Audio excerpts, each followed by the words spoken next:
नमस्कार, स्वागत है आप सभी का हमारे YouTube चैनल पर। आज हम एक नया टॉपिक देखने जा रहे हैं जिसको बोलते हैं दर्शन। दर्शन मैंने कल भी आपको बताया था। इससे पहले वाले वीडियो में भी मैंने आपसे डिस्कस किया था कि दर्शन कितने हैं और दर्शन का जो आगे का पार्ट है वो हम इस वीडियो में देखने जा रहे हैं। ठीक है, तो दर्शन कितने प्रकार के हैं। मैंने कल भी ये बात बताई थी कि दर्शन को दो पार्ट्स में डिवाइड किया गया है। एक है आस्तिक और एक है नास्तिक। अब आस्तिक और नास्तिक को समझते हैं। आस्तिक जो है, जो ईश्वर में आस्था रखते हैं, जो ईश्वर में विश्वास रखते हैं, जो वेदों की प्रामाणिकता को मानते हैं, उनको आस्तिक कहा जाता है। और जो वेदों की प्रामाणिकता को नहीं मानते हैं उनको नास्तिक कहा जाता है, या जो ईश्वर में विश्वास नहीं रखते हैं उनको नास्तिक कहा जाता है। अब आस्तिक कितने दर्शन हैं और नास्तिक कितने दर्शन हैं? तो आस्तिक 6 दर्शन हैं, जिनमें से पहला है न्याय, दूसरा है वैशेषिक, तीसरा है सांख्य, चौथा है योग, योग दर्शन, पांचवा है पूर्व मीमांसा और छठा है उत्तर मीमांसा या वेदांत दर्शन या ब्रह्म सूत्र, जो भी आप कहना चाहें। अब आस्तिक तो हो गए 6 दर्शन। नास्तिक कितने दर्शन है? नास्तिक 3 दर्शन है, जैन दर्शन, बौद्ध दर्शन और चारवाक दर्शन। अगर एग्जामिनर एग्जाम में पूछता है कि दर्शन कितने हैं और अगर वहां पे 9 दिया है चॉइस में, तो आप 9 पर ही टिक लगा कर आएंगे। अगर एग्जामिनर पूछता है कि आस्तिक दर्शन कितने हैं तो आप 6 पर टिक लगा के आएंगे। और अगर एग्जामिनर पूछता है कि नास्तिक दर्शन कितने हैं तो आप 3 पे टिक लगा के आएंगे। ठीक है, देखिए दर्शन का क्या मतलब होता है। दर्शन का मतलब होता है जो हमें ज्ञान की तरफ लेकर जाए, वो दर्शन है। ठीक है, जो हमें ज्ञान की तरफ लेके जाए, जो हमारे नॉलेज को इनहेंस करे, ठीक है, उसको हम दर्शन बोलते हैं। तो 6 आस्तिक दर्शन है, 3 नास्तिक दर्शन है हमारे सिलेबस में। ठीक है, न्याय दर्शन सबसे पहला है और किसके द्वारा लिखा गया है? महर्षि गौतम के द्वारा। गौतम।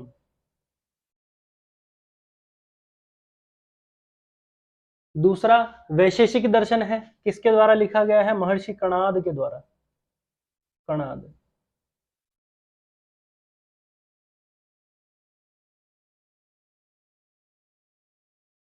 तीसरा सांख्य दर्शन है। सांख्य दर्शन जो है वो कपिल द्वारा लिखा गया है, महर्षि कपिल द्वारा।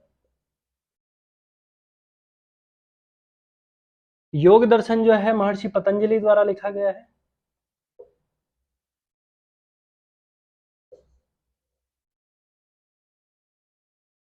पूर्व मीमांसा जो है वो किसके द्वारा लिखा गया है? पूर्व मीमांसा महर्षि जैमिनी द्वारा लिखा गया है।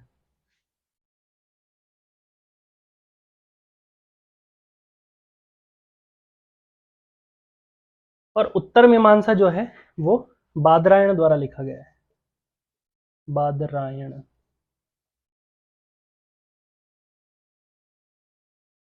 अब आते हैं नास्तिक दर्शनों पे। तो जैन दर्शन किसके द्वारा लिखा गया है? जैन दर्शन जो है वो लिखा गया है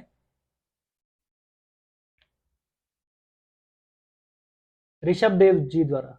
ठीक है, ब्लैक से लिख देता हूं मैं, अगर आपको ब्लैक से देखने में दिक्कत होगी तो ब्लू से लिख देता हूं। चलिए, ऋषभ देव, ऋषभ देव, ऋषभ देव जी द्वारा लिखा गया है जैन दर्शन। ठीक है, बौद्ध दर्शन जो है वो किसके द्वारा लिखा गया है? बुद्ध के द्वारा। और चारवाक दर्शन जो है वो गुरु बृहस्पति के द्वारा लिखा गया है। बृहस्पति। ठीक है, तो ये आपके 6 आस्तिक दर्शन हैं और 6 नास्तिक दर्शन हैं। और आपको ये इनके लेखकों के नाम याद होने चाहिए। न्याय दर्शन किसके द्वारा लिखा गया है? गौतम के द्वारा लिखा गया है। वैशेषिक कणाद ऋषि के द्वारा। सांख्य कपिल मुनि के द्वारा। योग पतंजलि के द्वारा। पूर्व मीमांसा जैमिनी के द्वारा। उत्तर मीमांसा बादरायण के द्वारा। ठीक है। और नास्तिक दर्शन जो है जैन, बौद्ध, चार्वाक, ये भी आपको ऐसे सीरियल से याद करने। तो ये तो बेसिक आउटलाइन हो गया आपका दर्शनों का। अब इसको सिंगल सिंगल हम आगे जाके इलेबोरेट करेंगे। ये दर्शन आपका यहाँ पे जो आउटलाइन है दर्शन का, ये आपका यहाँ पे फिनिश हो जाता है। अब देखिए योग की उत्पत्ति कैसे हुई है। तो योग की उत्पत्ति में सबसे पहले चलते कि योग शब्द कैसे बना है। तो योग शब्द जो है वो कैसे उत्पन्न हुआ है, युज से। किससे उत्पन्न हुआ है, युज। ठीक है। अब युज कितने प्रकार का है, युज 3 प्रकार का है। 1 2 3, 3 प्रकार का युज है। एक धातु पाठ है, धातु पाठ में युज के 3 प्रकार बताए गए हैं। तो युज का पहला प्रकार है युज समाधो। ठीक है, जिसमें कौन सा धातु है, दिवादिगणीय। फिर आता है युजरी योगे, कौन सा धातु है, रुधादिगणीय। फिर आता है युज संयमने, कौन सा धातु है, चूरादिगणीय। तो ये तीनों अलग अलग जगह पर पाए जाते हैं। जैसे युज समाधो है, युज समाधो का मतलब योग ही समाधि है, समाधि। या इसको मैं नीचे लिख देता हूं, आप लोगों को पढ़ने में आसानी होगी, तो इसीलिए मैं इसको नीचे लिख दे रहा हूं, या समझने में भी आपके लिए इजी रहेगा। तो युज समाधो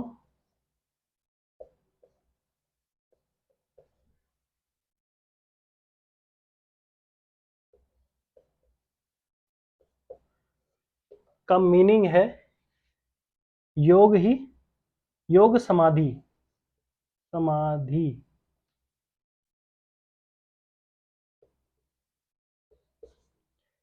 अब ये योग को समाधि कहां पर कहा गया है, योग को समाधि कहा गया है पतंजलि योग सूत्र में, जहां पर योग को सीधा समाधि कह के खत्म कर दिया गया है ना। पतंजलि, महर्षि पतंजलि ने अपने पहले ही चैप्टर में और ये बात क्लियर कर दी है कि योग ही समाधि है। ठीक है, योग मतलब समाधि। योग की अवस्था कब आती है, जब हमारी समाधि लग जाती है, तो हमारी अवस्था जो है वो क्या, किसकी कहलाती है, योग की अवस्था कहलाती है। अब दूसरे नंबर पर आते हैं युजरी योगे। तो युजरी योगे हमको कहाँ मिलता है, युजरी योगे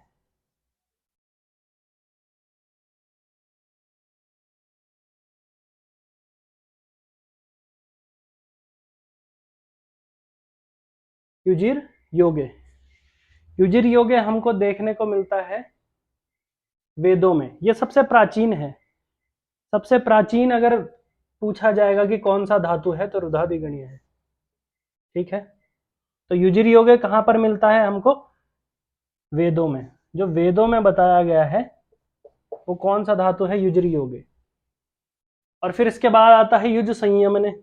युज संयमने का क्या मतलब है, संयमने का मतलब है कि संयम किसमें, दोनों स्वरों में, चंद्र स्वर और सूर्य स्वर दोनों में संयम आना, इसको हम कहते हैं योग की अवस्था। या दोनों प्रकार विपरीत स्थितियों में हम जब समान रूप से अपना जो सामान्यतः दिखाते हैं। ठीक है, हम दोनों परिस्थितियों में, जो विपरीत परिस्थितियां हैं, मान लीजिए सर्दी है, गर्मी है, दोनों विपरीत परिस्थितियां हैं, लेकिन हम उसमें परेशान ना होकर हम एक सम अवस्था बनाकर रखें, इसको हम क्या कहते हैं, संयम ने। संयम रखना, किसी भी प्रकार की अवस्था हो उसमें संयम रखना, इसको हम कहते हैं संयम ने। तो युज संयम ने ये हमको कहाँ मिलता है, हठयोग के ग्रंथों में। युज संयम ने कहाँ मिलेगा, हठयोग के ग्रंथों में।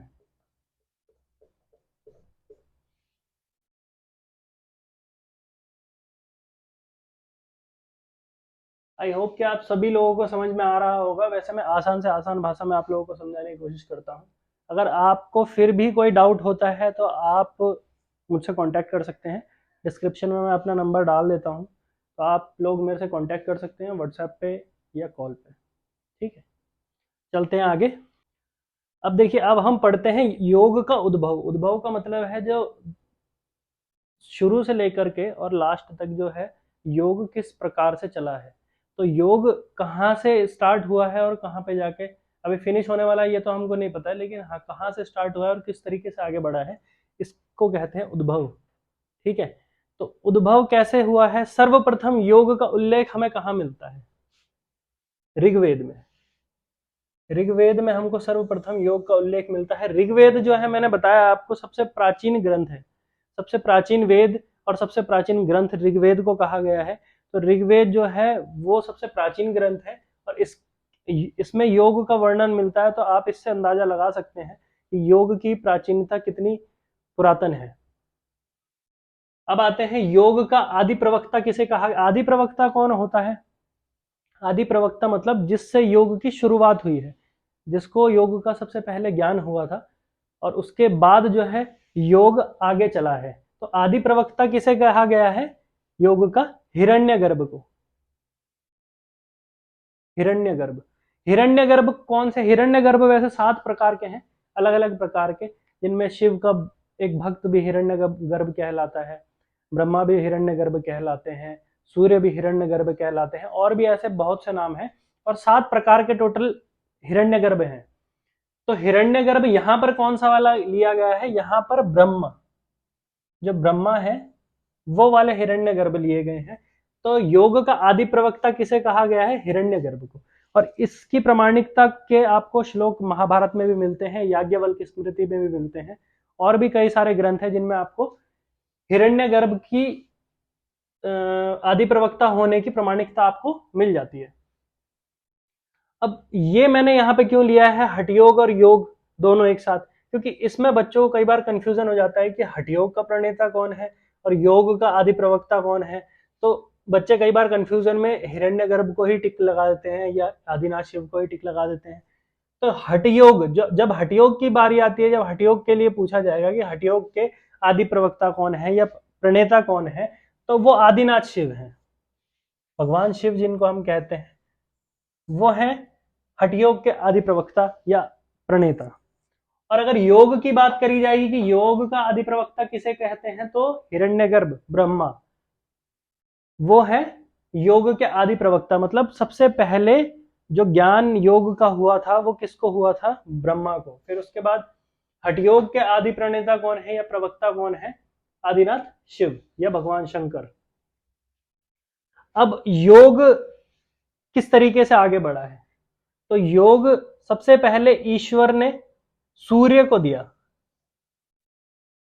सूर्य जो हमको अपनी किरणों से हमेशा रोशनी प्रदान करते हैं, वो वाले सूर्य की बात की गई है यहाँ पर, सूर्य देव। तो ईश्वर ने सबसे पहले सूर्य को यह ज्ञान दिया योग का। ईश्वर मतलब ब्रह्मा। ठीक है, ईश्वर ने सबसे पहले सूर्य को यह ज्ञान दिया। फिर सूर्य से मनु, मनुष्य के जो देवता हैं, मनुष्यों के जो राजा हुए पुरातन काल में, मनु। तो मनुष्य के पिता, मनुष्य के राजा, मतलब पुरातन काल में इनको राजा भी कहा जाता था और मनुष्यों के इनको पिता कहा जाता है। पुराने ग्रंथों में भी आपको देखने को मिलेगा कि मनु को मनुष्यों का पिता कहा जाता है। तो सूर्य से मनु को यह विद्या मिली और मनु से इक्ष्वाकु को यह विद्या मिली है। इक्ष्वाकु, इक्ष्वाकु भी एक राजा हुए हैं पुरातन काल में। तो इक्ष्वाकु को ये विद्या मिली है। फिर उसके बाद ये ऋषियों के पास आई है और ऋषियों से फिर ये गुरु शिष्य परंपरा से होती हुई आगे गई है। बीच में जाकर ये कहीं पर विलुप्त हो गई थी, लेकिन अब दोबारा से श्री कृष्ण अर्जुन को यही विद्या बता रहे हैं। किसमें? श्रीमद् भगवद गीता में। तो श्रीमद् भगवद गीता में जो ज्ञान दिया जा रहा है वो वही पुरातन ज्ञान है जो ईश्वर से चलता आ रहा है और कहां पे? गुरु शिष्य परंपरा के सामने जाकर जो धीरे धीरे विलुप्त होने की कगार पर था, वही ज्ञान अब श्री कृष्ण अर्जुन को बता रहे हैं श्रीमद् भगवद गीता में। अब योग के कालखंड की तरफ चलते हैं। मैं इसको मिटा देता हूं, आपको थोड़ा क्लियर हो जाएगा, मेरे को बोर्ड पे भी जगह मिल जाएगी लिखने के लिए।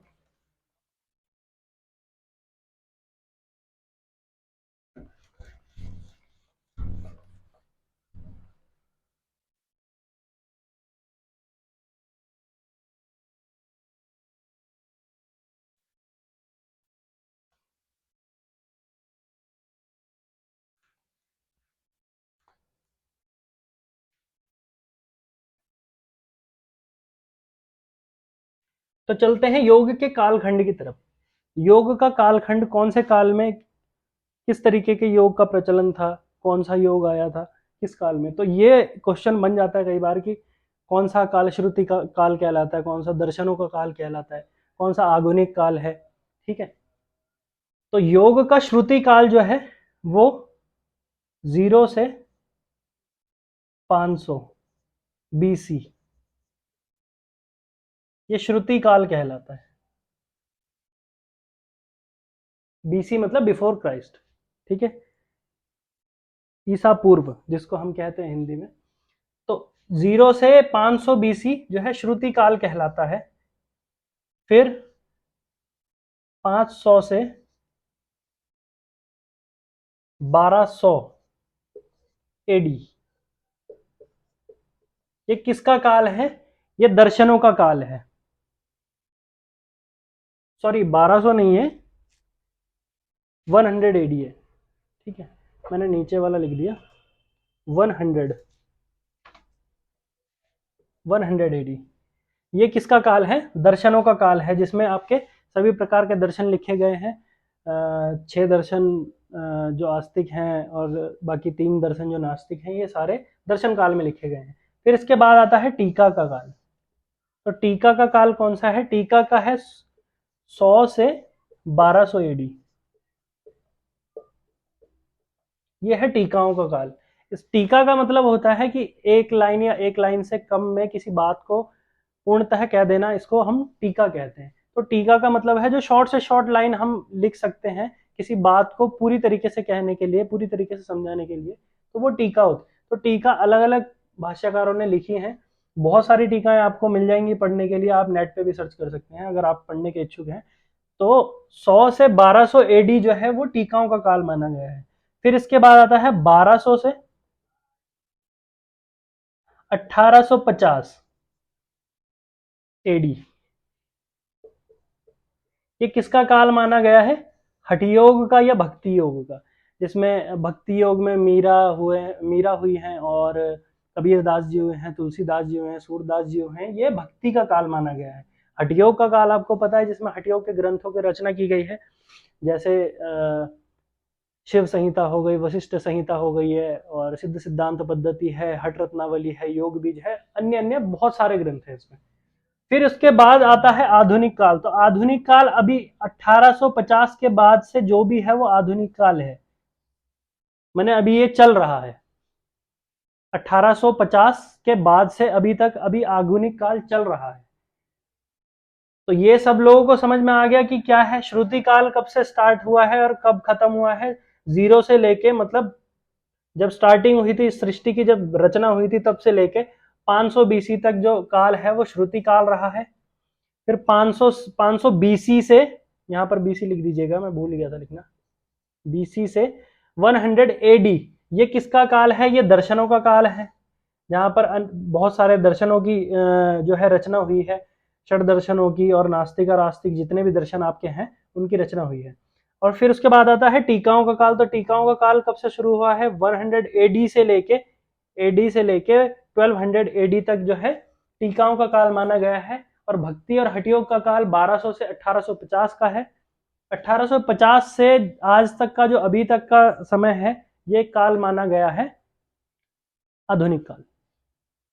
ठीक है, यहां तक मुझे लगता है सभी को समझ आ गया होगा। चलते हैं आगे। अब हम देखते हैं योग की परिभाषाएं। योग की अलग अलग विभिन्न विभिन्न ग्रंथों में जो है योग की अलग अलग परिभाषाएं मिलती हैं। ठीक है, तो हम चलते हैं अलग अलग परिभाषाओं की तरफ कि कौन से ग्रंथ में किस तरीके की परिभाषा दी गई है और कौन से भाष्यकार ने किस परिभाषा को दिया है। तो सबसे पहले आता है योगश्चित्त वृत्ति निरोधः। योगश्चित्त वृत्ति, वृत्तियां क्या होती हैं? यहाँ पे महर्षि पतंजलि ने अपने योग सूत्र में लिखा है ये बात को कि योगश्चित्त वृत्ति निरोधः, योग जो है चित्त की वृत्तियों का निरोध हो जाना, ये अवस्था कहलाती है योग की अवस्था। तो चित्त की वृत्तियां क्या है? अगर हम इसको सहज या आसान भाषा में समझे, तो हमारे मन में किसी चीज को देखने के बाद, किसी वस्तु को देखने के बाद जिस भी प्रकार का विचार उठता है, जिस भी प्रकार की जो है हमारी थिंकिंग्स होती हैं उस चीज को लेके, जो भी हमें जो भी उस चीज को देख के हमारी जो आसक्ति होती है उस चीज के प्रति, उसको हम क्या कहते हैं, वृत्ति कहते हैं। तो योग क्या है, चित्त की वृत्तियों का निरोध हो जाए। जब वो वृत्तियां उठनी बंद हो जाती हैं हमारे मन के अंदर किसी वस्तु को देखने के पश्चात, तो उस अवस्था को हम योग की अवस्था कहते हैं। ये बात किसमें कही गई है, योग सूत्र में। फिर आता है युज समाधो, योग समाधि है, समाधि ही योग है या योग ही समाधि है। ये किसने कहा है, महर्षि वेद व्यास ने, जिन्होंने क्या किया है, चारों ग्रंथों का जिन्होंने रचना की है, महर्षि वेद व्यास, उन्होंने क्या कहा है कि योग ही समाधि है या समाधि ही योग है। फिर इसके बाद आते हैं संयोग योग इत्युक्तो जीवात्मा परमात्मनो, ये किसमें कहा गया है, ये कहा गया है याज्ञवल्क्य स्मृति में। तो योगी याज्ञवल्क्य माने जाने योगी हैं, और इनकी जो एक स्मृति लिखी गई है इनके द्वारा, तो योगी याज्ञवल्क्य की जो स्मृति है, उस याज्ञवल्क्य स्मृति उसका नाम है, उसमें कहा गया है कि योग जो है संयोग है। संयोग मतलब मिलना है, किसका, जीवात्मा का परमात्मा से मिल जाना। यह अवस्था क्या कहलाती है, योग की अवस्था कहलाती है। जीवात्मा माने मनुष्य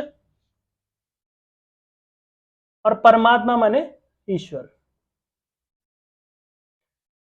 तो जब मनुष्य ईश्वर की आत्मा से एक आत्म हो जाता है, यह अवस्था क्या कहलाती है, योग की अवस्था कहलाती है। किसके अनुसार, याज्ञवल्क्य स्मृति के अनुसार। अब आते हैं मन बुद्धि इंद्रियों की स्थिरता योग है, कहा गया है कठोपनिषद में, जो कि हमारे सिलेबस में भी है। 10 उपनिषद हैं जो प्राचीन उपनिषद है, उनमें से एक कठोपनिषद भी है।